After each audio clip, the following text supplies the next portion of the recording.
YouTube? Welcome back to my channel for another music discussion, talking about another artist this week. Gonna be ranking their full discography, and this week we have a legendary but much underrated band from the 1990s, Supergrass, also hailing from the United Kingdom. Across the pond there. Just going to follow that up with another band from Led Zeppelin last week. But I wanted to talk about a band this time that maybe not too many people are so familiar with. I feel like everyone I've talked about so far is a pretty well-known, well-documented band. Supergrass, on the other hand, as far as I know, well, they do have a lot of documentation of their albums and stuff.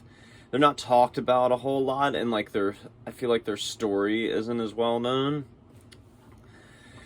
And yeah, I guess to get into things here, talk a little bit about my personal history with them. Obviously, I think everyone knows the song, the big hit, All Right. Just to brush that over here. I sort of knew it from the movie Clueless when I was like really young, like probably a baby or a toddler. I know my mom really liked that movie, and I think she had the soundtrack or something. Somebody I knew had the soundtrack, like the actual CD, when I was a kid. So I couldn't really tell you much about that movie because I probably haven't seen it since I was that young, but I mean, I do remember certain songs from it being pretty important. All Right definitely being one of them. It's definitely a song that I forgot about for a long time, and then I think during COVID, I don't remember what it was. I think I was like just listening to some Spotify shuffle thing, and then All Right came on, and then like obviously like I recognized the song at first, but I had kind of forgotten how actually good it was, like the solo in it and everything, and just the energy and the cool chord progression in it. It's a good song. It's a simple song, but it's got enough to it to you can see why it was such a big deal. And it's such an uplifting, bright song. So yeah, I always liked that one. I kind of forgot about them, forgot about who they were. I mean, like when I saw it and I saw Supergrass, I was like, Supergrass, huh? I was like, that name just like doesn't ring a bell to me for some reason. And then like started watching the Taste Like Music. At the time they were Listography, but I was watching Taste Like Music's discography rankings, and just happened to be like binge watching, and then came across Supergrass on one of their things and was like, oh, I really like that All Right song. I was like, and at that point I had listened to I Should Coco, but I only listened to it like once, and I didn't really like digest it. I like put it on for my band during a road trip, and like, you know, we listened to it, but it's like that was my first time hearing it as well, and I didn't really like get a chance to soak it in. And so yeah, Taste Like Music's video got me pretty interested in them because they were able to divulge a little more about their history through ranking their stuff, and just point out certain songs that maybe to look out for and stuff like that. So I was like, okay, these albums sound pretty interesting. None of them got like too bad of reviews by them, so I'll give it a shot. And it's one of the few bands like that, you know, they actually in turn turned me on to, because I never really knew much about them or knew their albums aside from I Should Coco up to that point. And so glad I checked them out, because dang, they've become one of my favorite bands for sure. Definitely one of my favorite bands that, like, if nobody's heard of them, like, to just turn people on to. I love showing people Supergrass, because especially starting out with like All Right or something, because most people end up being like, oh yeah, I recognize this song, but then when you play them something else, like they're just like, oh wow, this is the same band. Like it's crazy, but they have such good songs. I think they're a band where every song is pretty well crafted, you know, between all their parts. So, yeah, I'm glad I got into them. Definitely become a big band for me. I've watched, like, pretty much all of their concerts that they have available online. Listened to all their live albums and everything at this point. Yeah, just got pretty deep into them. I love all their catchy-ass songs. They seem like cool people. Seem like a band that, knew how to like call a hiatus when they felt like they were at each other's throats and stuff like that. Yeah, they didn't push the envelope on their longevity. And I know now they're saying like that they're not going to do another live performance as a band, which kind of sucks. I hope that they backtrack on that a little bit, at least for like one reunion or something at some point. That would be cool. But yeah, I mean, Gaz Coombs' solo stuff is pretty dank. Like you know, a lot of his songwriting still shows through onto those albums, especially his newest one, Turn the Car Around. That one pretty much blew my mind. But yeah, at least we get like Supergrass and Spirit a little bit through that. And Danny Goffey's solo stuff, I know he doesn't have as much, but you know, it's there. And yeah, I guess, you know, I've become a pretty big fan, and I guess it's appropriate to get started on it now. All of these albums, except for Ashikoko, after the Taste Like Music video, were brand new to me. So this is like a fresh pair of ears going on this. At this point, like maybe I think it's been like a year and a half since I really dove into their discography after watching that, and I've listened to most of these albums at least. Geez, except for like a couple, I've listened to most of them at least like 8 or 9 times. The ones that I really like, I've probably listened to more than that. But yeah, I've listened to them quite a bit now, and I've taken the time to figure out what I really like about them and go from there. So, let's get into it here.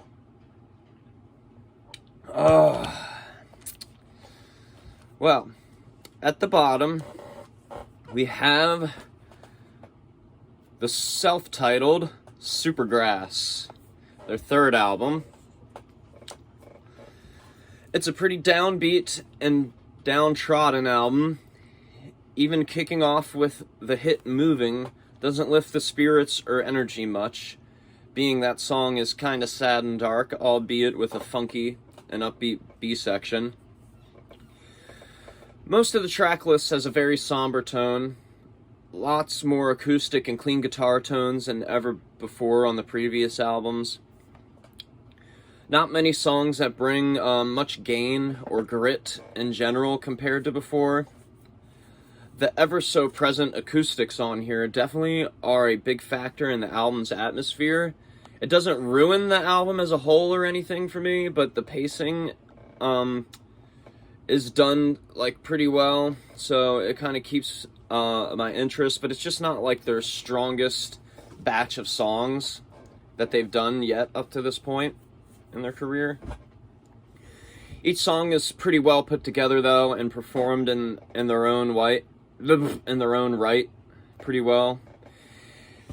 And I wouldn't say any of them are bad. Like, I've seen a couple rankings and reviews of Supergrass's discography. I know a couple people say a couple songs on here are just completely unlistenable to them, and they're just complete throwaway tracks. I don't find any of them to be, like, offensive or just annoying or bad or anything. I think they're all pretty passable. A lot of the songs feel very Beatle-influenced. The chord progressions, the way the piano lines are woven in, and the way they portray the stories of some of the songs. They have like characters to them and stuff. It gets that across to me pretty well, the Beatles-y vibe, which I didn't really have too much of. I mean, I feel like a lot of UK rock fans are obviously going to be influenced by the Beatles and other British invasion sounds, right? But I feel like that wasn't so much their MO from the beginning, and on this album you can hear a lot of that like McCartney and Lennon-esque sort of composition coming in. Yeah, always some interesting guitar work from Gaz on here, but it definitely has taken somewhat of a backseat to the last two albums. It's pretty cool that the other members have taken some more vocal duties here, with Mick Quinn even getting some lead spots for the first time on this album. it does sort of feel like a transitional album in the context and grand scheme of their discography, with barely any of the fun vibes of the first two albums, and more honed in songwriting and arrangements.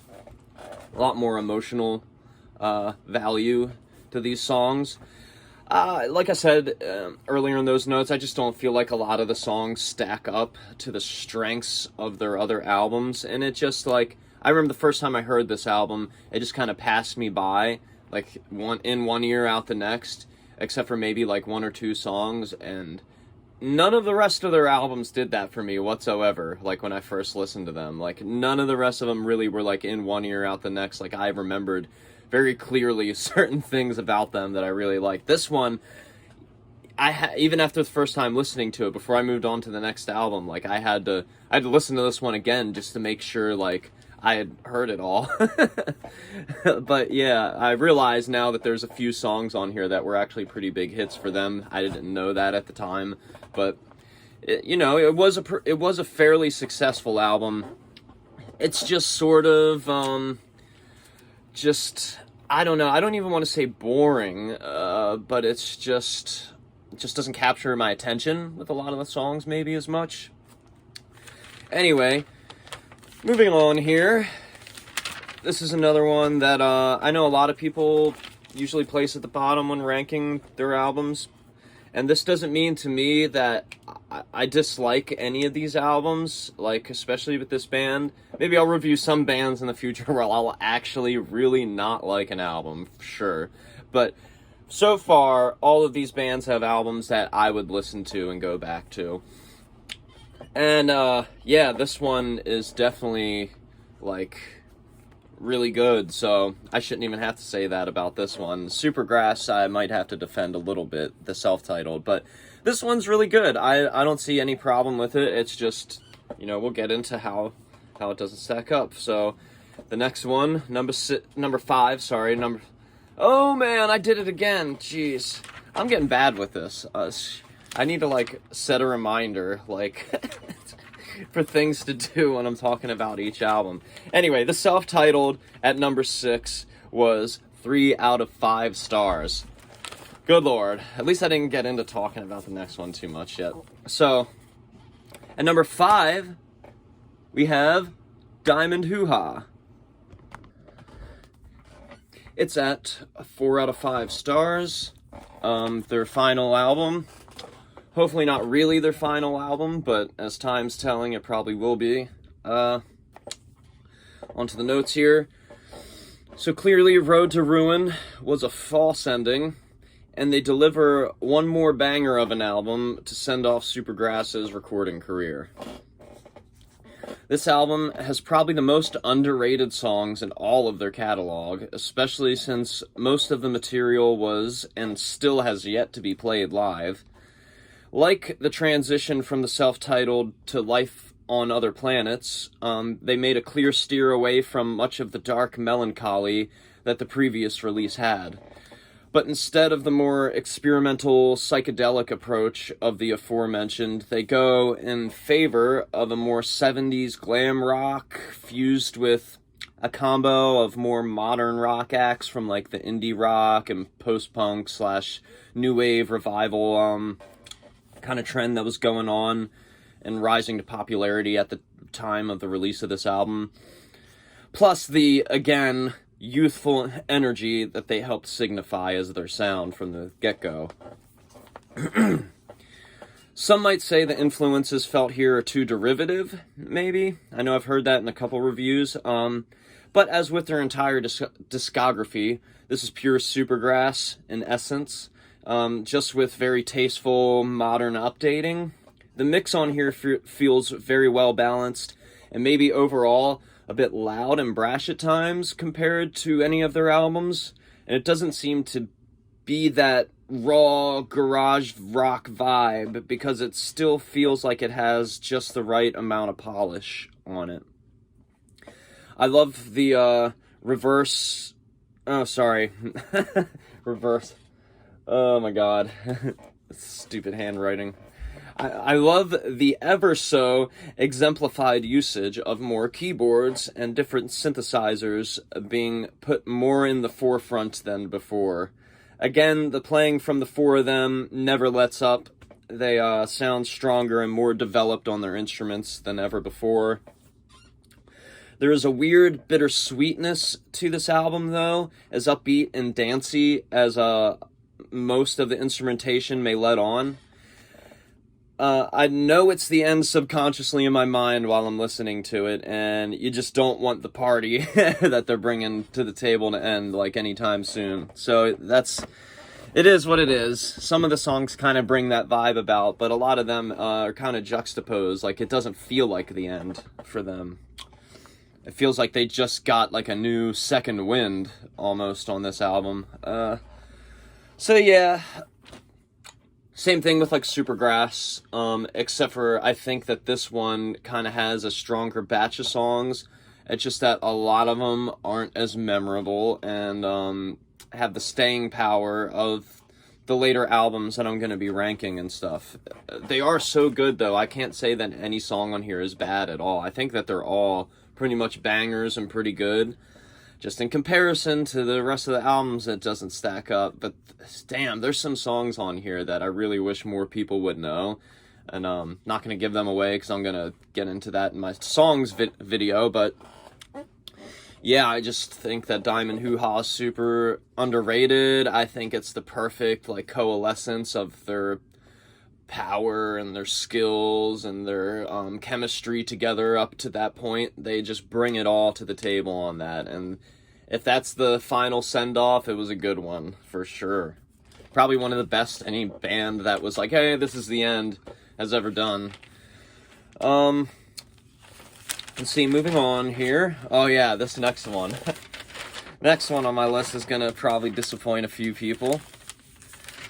I'm alright with it though. No pun intended. I guess I can't say that every time I say alright in this video. I'm probably going to say alright a million times. So, get used to that. Alright.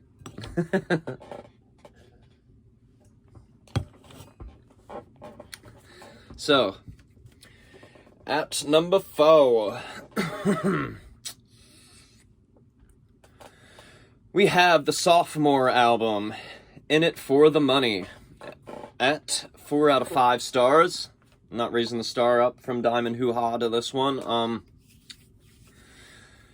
I know a lot of people, this is like their favorite, or it's close to the top for them.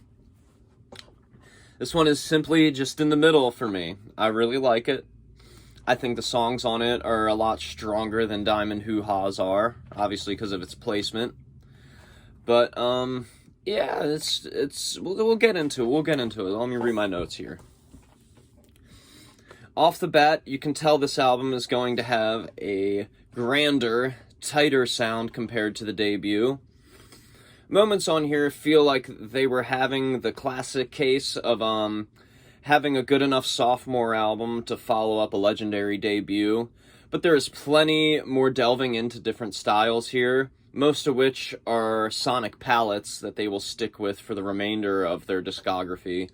But the very punky, upbeat, and energetic tracks do feel very reminiscent of I Should Coco's vibe that it puts off.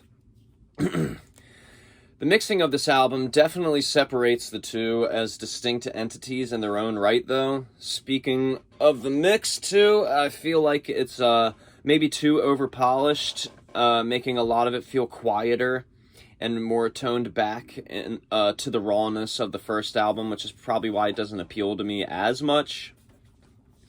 I definitely don't hate it, though. It's just an observation. Everything is obviously recorded and performed so well on here that it's hard to really complain about any element of it. The pacing has a good ebb and flow throughout it. The balance between the rockers, the acoustic songs, and the more experimental moments are pretty well done. Done well enough that I don't get lost in it anyway, and am listening for each new moment that pops up within the track list. Much more usage of different keyboards here. It definitely expands their sound into a more glam influenced psych rock style sort of combination here. The tones and vibes on here seem to be a bit more darker and more poignant than before too, though it is still a lot of fun to be had, really. You can tell their approaches are definitely maturing on this. They're already finding that they don't just want to be the fun-loving, you know, Britpop band that a lot of their other contemporaries at the time were kind of just doing. They wanted to be taken a little more seriously, though you can tell that there's still a few fun-loving couple guys here, really, at the end of the day. At least so it would seem. So, yeah, you know, pretty good album. It's just, like, in the middle for me. It has really, really good, strong songs. Some of their best hits, like, big radio songs that they had. I don't know if they ever were here in America, but I'm sure over in the UK, because the UK seems to appreciate a lot better music for whatever reason. Yeah, they pretty important songs for them, without a doubt. So, yeah, it's just that the albums from here capture my interest a little more. We'll get to that. At number 3, if I can turn to the right page and not be a goon here. Number 3, at 4.5 out of 5 stars, 4.5 out of 5 stars, we have Life on Other Planets. Their 4th album. Breaking in the new millennium here. Okay, so it is a clear step up to the self-titled albums on all ends. They did take some of the moodiness from that album and mixed it with their more signature style, which makes for some even more interesting vibes than before. The somber attitude of the last album is pretty much gone here, traded in favor of more psychedelic angles to production and arrangements, while staying true to what seems to be the youthful, playful optimism that makes their debut so special. This album also seems to be clearly about making each song as catchy as it possibly can be, with emphasis on all the hooks. All of the extra tidbits added for a more psychedelic and experimental atmosphere really make this a unique album listening experience in their whole entire catalog. More so than really a lot of the other albums are really meant to be. Like, they aren't purposefully done that way, whereas this seems like it is. There's a couple more lead vocal spots from Mick Quinn on here, and I think they're way better songs, period, than the ones on the previous album. Upon reading some of the titles of the songs without listening to them, though, some might think that there is a bit of filler on here, a little bit of silliness, like all kinds of songs in the track list, like songs like Za, the Law song, Never Done Nothing Like That Before, Prophet 15. But each song is pretty well crafted, regardless of those titles, and they do bring a bit of fun to the table, and it feels like they belong here. So many good moments on all ends here, though. Everyone's playing is very tight, and they seem to mature more and more, with getting more inventive and technical in writing their parts. I love the return of the fun energy and combo of the otherworldly vibe that they were going for on here, which is what kind of makes it so unique. So yeah, it's just, you know, I know a lot of people maybe have some complaints about this because they want it to sound more like the first 2 albums, maybe. Maybe they don't like the mix, the little extra things being thrown in there, but really I think all that brings a whole new world to Supergrass's sound, and I'm so glad that they chose to do that. After putting on such a dark vibe with the last album, this album is really just such a breath of fresh air. Such a banger of a listen, back to front too, though. So, can't complain. Life on Other Planets, so good. Really so good. Such good songs on here. And you know that because they still play quite a few of them, or at least throw them in here and there, like in their more recent sets. Okay, so on to number 2.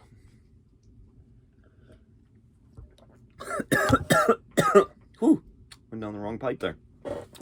So, if you've been paying attention, you know they only have 2 left.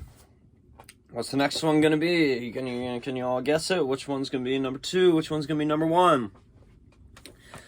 Number 2 for me, at 4.5 out of 5 stars, we have Road to Ruin. And this was really hard for me to place, below what you know is coming next. It really was. And I know some people are probably thinking, how? How is that even a competition? But I just really like this album a lot. I love what it brings to the table. And after Life on Other Planets, I just feel like this is just a proper evolution from that. As far as I'm honing in more like songcraft in the studio, using the studio more. Such a haunting tone on this one. It definitely has more of the darkness and dour tone than any other Supergrass release has. But none of it feels underwhelming, toxic, or boring to me. If you ask me, it just seems they are questioning the longevity of the band by making it a more minor key, sad album. Questioning the success of their early career and how they could ever return there, if at all. With that being said, they're honing in more openness and honesty with their poignancy here. So if they were feeling that this was the end for Supergrass, they did so in the best, most confident way that they possibly could have, I think. I love every element of this album, the songwriting, the production choices, the performances, the track flow. It's all so perfect. It's all on point. It makes for an enveloping, dreamlike vibe that makes it what brings me back to it so often. Sad and downer as some of the songs on here are at the surface level, there is a grandiose epicness here for Supergrass standards. More experimentation with the arrangements than ever before. Even more attention to detail than even on the previous album with all of its tidbits that it had. There is very little of the OG sound that they established on the debut on this one, aside from maybe 1 or 2 tracks that have a little bit of heaviness and a little bit of punk angst about them. Even those never reach the tempos or optimism of the first 2 albums in any way, though. There's just so many interesting genre inclusions for them on here, too. More mid-tempo funkiness than ever before, maybe reminiscent of the chorus of Moving or something. Songs where the piano is the main driving instrument, a lot more usage of acoustics to make it feel like a folkier sort of album. In general, this album focuses more on ambiance and sparseness, unlike any of their other material does. There's much more room to breathe for each instrument in these songs, pretty much all of them. Everything's done well, placed so well, balanced so well. Kind of has all these moving parts within each song, which is, I don't know, something maybe they didn't focus too much on up to this point. They was kind of just they smack you with this wall of sound, this heavy rock wall of sound. And this one, they definitely have matured to the fullest extent. This is the full maturity of Supergrass here. Yeah. So, while the songs might not be as hook-driven, maybe, as some of the other albums I've mentioned already, I just like the epicness of them. I'm kind of somebody who's driven to more interesting, weirder, kind of, explorations into an artist's sound rather than just tackling what's safe for them, what people expect from them. I think this album is very much not what you expect from Supergrass, whatsoever. Especially if you're listening to every album from the start to the end of their career. You just don't see this one coming, I think. So yeah, it's just so good. It has certain elements about it that just remind me of a lot of cool bands that I like as well. I'll get into that maybe with a little bit more detail in the top songs video. But yeah, Road to Ruin, number 2. Love this album. This and the next album I've probably listened to the most out of them. I've gone back to Road to Ruin so many times already. I really like that one. It's just a vibe. So, number 1, y'all know what's next. You know, probably pretty typical ranking for their catalog. You know, I know a lot of people, you know, can't get over this album, and neither can I, apparently. So, number 1, I Should Coco, obviously, the debut, at 5 out of 5 stars. Ooh, perfect album. Supergrass scored a perfect album for me on their debut. So, that is quite a feat there, huh? It's just so good back to front. It really is just such a unique vibe, and just something that I'm so glad I discovered in my life. Felt like I needed this album. And yeah, I feel like more people should know it and should recognize it. I'm sure it is some sort of a cultural statement at this point in music history, but I just feel like it's still overlooked, and them as a band is pretty overlooked still, as much as it does seem like more people on the internet are talking about them and stuff, and they've had a little bit of a resurgence with Gaz Coombs doing more solo work, and, you know, Supergrass played at Taylor Hawkins' memorial thing, which is also where they said that they won't be performing as a band anymore, but they've had a little bit of a popularity spike here, I would say, recently. At least maybe it seems to me, maybe because I've just started listening to them more in the past year and a half. But, yeah, I just think that this album, as beloved as it is still pretty overrated. Or not, underrated. That's obviously makes more sense, right? Forgive me for not being able to speak English. So, alright, let's get into the notes here. Let's give this album some praise and some love that it deserves.